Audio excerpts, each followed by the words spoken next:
because I've never met anybody with more courage than Chris Bay. Chris Bay.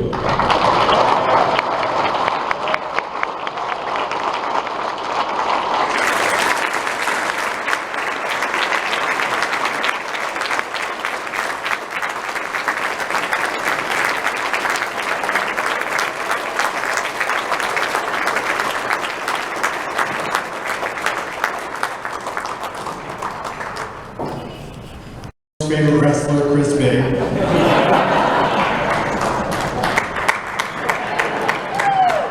But I'll talk to you as Chris real quick. We all love this business so much, and I'm so honored to be here. Thank you for the staff for this prestigious award. I mean, all I've ever wanted to do since I was 3 years old was be a professional wrestler. I saw wrestling, I became addicted to it, I didn't want to do anything else. At one point I wanted to be the first black president, but Obama beat me to it, so went out the window quick. I just wanted to be a professional wrestler, and my dad was like, all right, you'll grow out of it one day. And he'd take me to all the WWE events where they'd come into town, and my mom, she was like, all right, you'll grow out of it one day, and eventually they were like, all right, stop playing with action figures. So I started collecting DVDs and watching the DVDs all the time, and they couldn't stop that. I'd go out and skateboard with my friends, but eventually I was like, all right, this is a little too dangerous. I want to one day pursue wrestling, so sorry guys, I'm quitting skateboarding, no more skateboarding for me, and I'd stay in the house and just play with action figures and watch the DVDs and try to learn psychology as much as I can just from watching the DVDs. I was so invested in professional wrestling, and I was like, all right, I'm 5'8", a buck at best when I get on the scale, so I'm gonna have to do a lot of lifting and get in the gym. And everyone looked at me and was like, yeah, you're kind of crazy. You think you're going to be a professional wrestler. You're on the small side. And I was like, well, it's been done, and I'll make this happen. I got to make it happen. There's nothing else I want in life. This has to be my life. So to move to Vegas and pursue this and get to learn, I did research on the school, and I specifically picked FSW because it had people like Kenny King, because it had people like D'Lo Brown, people like Seth Bodie, people that I knew I could learn from and learn some quality knowledge from, and 5 days a week training, okay, I could dedicate my whole life to it. So I moved here and I had nothing, and the one job I got, I wouldn't take shifts because it would interrupt with training class, so I became broke real fast and was sleeping on the kitchen cove in my buddy's apartment. But it was fine because I had wrestling, and I always had wrestling. I had wrestling before I had wrestling, so to go out there and main event now for Warrior with the Hardys and the system, you know, biggest pay-per-view of the year for TNA. I'm at the top of the world. I'm in the best shape of my life. The next night, I'm laying on my back and I can't move. And, you know, there's probably a couple thousand people in the building, but it's as silent as it is now. And I know everybody's staring at me. And I've never been hurt before, so I don't know what I'm feeling or what I'm supposed to feel. But I know it's not right.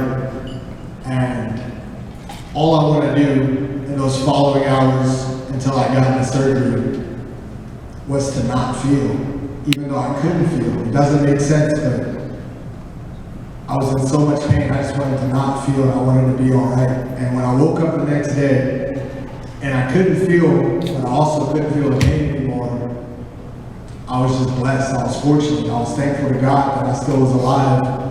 And the first thing that went through my mind was, okay, this is day one. What do I do from here on out? Like, what does my life look like? What does my family look like down the line? I want to have a family one day.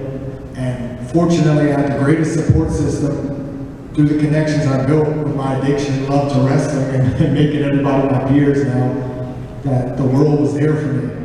And my girlfriend was there for me and didn't leave my side, which was so selfless of her. She was also a wrestler and dealing with an ACL injury, and instead of doing her own rehab, she's spending weeks upon weeks with me while I'm in the hospital. I can't do anything. I haven't learned how to use my hands. It's just literally ground zero. But everyone's telling me how much love I'm getting online from the wrestling world. And at the end of the day, we're all just humans, and we all just want to be loved. And all I ever wanted to do was be loved. I was the guy who wanted to be a wrestler. Haha, it's funny, and now I'm the guy who is no longer able to walk because of wrestling, but wrestling is uplifting me and putting me on my feet. It was amazing. It was amazing.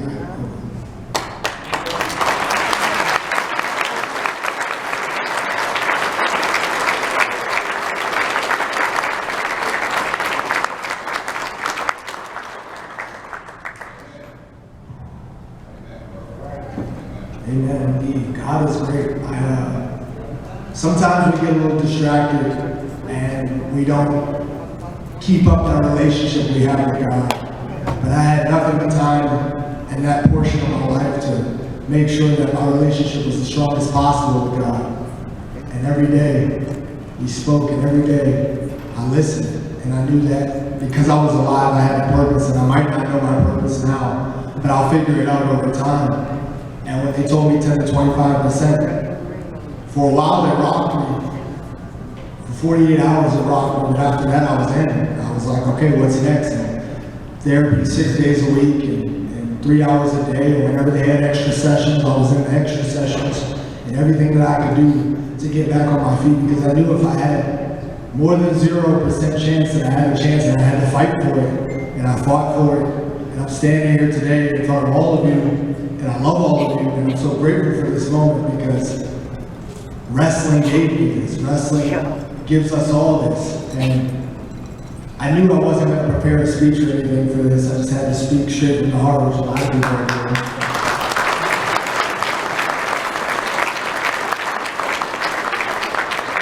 I don't know if I'll get back in the ring again, but I know I'll try. If God's willing, if it's in the plans, I'll try. They said, don't do it. I said, okay, well, we'll see. I'm a little different than that. I'm a little crazier than that. I'll leave it all with this. The award is called the Courage Award. You ready for that? When I was a kid, I really liked this cartoon. It was called Courage the Cowardly Dog. It's pretty fun. He was the scariest dog ever. Like, he was terrified of everything. And the weirdest things would always come and try to attack his family. And no matter how scared he was, he put on his brave pants, and he'd get to work to protect his family. But he'd always look right at the hard camera and he'd say, the things I do for love. This is the thing I did for love. I broke my neck, and I'm standing here, and I love every part of it. I have zero regrets. Wrestling gave me everything. You give me everything. I love the CAC. I love you all.